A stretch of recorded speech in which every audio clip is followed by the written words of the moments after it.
Hi, I'm Father Sean McManus, President of the Capitol Hill-based Irish National Caucus in Washington, D.C., and the Chief Judge of the World Peace Prize. And this is our 12th social media video. We are fast approaching the 100th anniversary of England's criminal and cruel partition of Ireland, enacted by the London Parliament with the assent of the King of England on December 23rd, 1920. Imagine the awful racism and sectarianism it took for England to arrogantly, with the hubris of empire, to partition an ancient country like Ireland, ripping it apart, tearing it asunder, solely in England's interest. Not to mention the cruelty and contempt it took to do it 2 days before Christmas. Please understand this about racism and sectarianism in the Irish context. Racism and sectarianism are the twin evils of this world, utilized by all empires and oppressive regimes in the world. England first perfected this technique in Ireland, then exported it to all its empire, to America, until George Washington, God bless him, kicked England out of America, to the Far East, the Mid-East, to Africa, to 1/4 of this world. And what we have today in Northern Ireland is inevitably a residue of that very same empire, a residue of that racist and sectarian policy. In this context of Ireland, racism means anti-Irish and sectarianism means anti-Catholicism. Now, beginning in 1169, England got a foothold in Ireland. Yet some of you may think the problem in Ireland was only about Catholics and Protestants not being able to get along. Well, there were no Protestants in 1169, nor 1269, nor 1369, nor indeed 1469. Indeed, up until the 1530s, England was a totally Catholic country.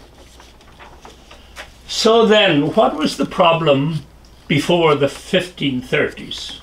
The problem was England's occupation and domination of Ireland, except it simply used racism, hatred and contempt for the Irish as its mode and method and system of oppression and control, not sectarianism.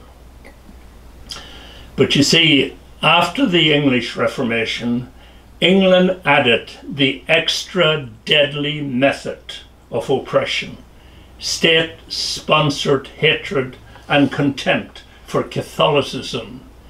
In other words, sectarianism. And in the 1600s, the plantation of Ireland, including especially Ulster, took place. England, quite simply, stole the land and planted Protestants from England and Scotland on the land to hold the land for the English crown. In other words, England colonized Ireland. That's what plantation means in this context.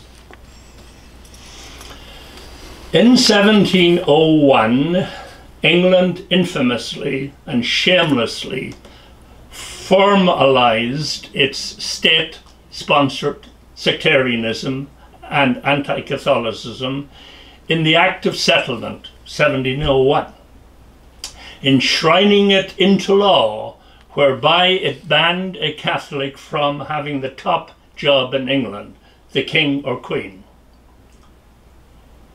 That law is now, to this very day, the foundation stone of the royal family and an integral part of the unwritten and uncodified British Constitution.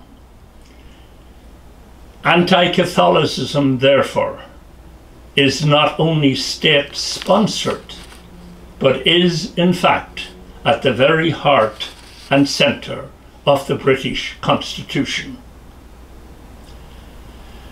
So do not first blame the extreme fundamentalist Protestants of Northern Ireland for their bigoted anti-Catholicism. Blame first the British Constitution, the kings and queens of England, and the London Parliament, because that's where the buck stops. Then in 1920, England was forced to accept it could no longer hold onto all of Ireland's 32 counties, so it retreated to the northeast corner of Ireland, to just 6 counties, and created an artificial majority of 1 million Protestants to 500,000 Catholics, and called this gerrymandered, undemocratic entity Northern Ireland. And that is why it can be said that racism and sectarianism are Northern Ireland's original sin. But now we must move forward in hope and solidarity. As Blessed Martin Luther King Jr. loved to quote, "The arc of the moral universe is long, but it bends towards justice. Change is in the air." And not just because of the Good Friday Agreement, which I support, but also because of 3 points I want to re-emphasize, as I mentioned them also in my last video. Number 1, the large gerrymandered Protestant unionist majority no longer exists in Northern Ireland. Number 2, Scotland, the spiritual and cultural home of so many in Northern Ireland, now itself seems to be heading for independence. That has huge implications for the Protestants of Northern Ireland and for the much vaunted union of Great Britain and Northern Ireland.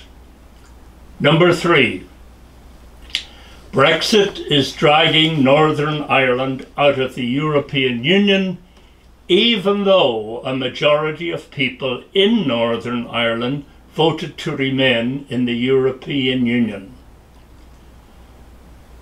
And when there is a united Ireland, by the way, the North can re-enter the European Union as part of the rest of Ireland. These 3 points change everything. And that is why our One Ireland petition is so timely and important. It states Ireland too has the right to be one nation, under God, indivisible, with liberty and justice for all. The petition is posted on change.org, on Facebook, and on irishnationalcaucus.org. Please, I ask you, share and sign the One Ireland petition. Thank you for watching. God save Ireland.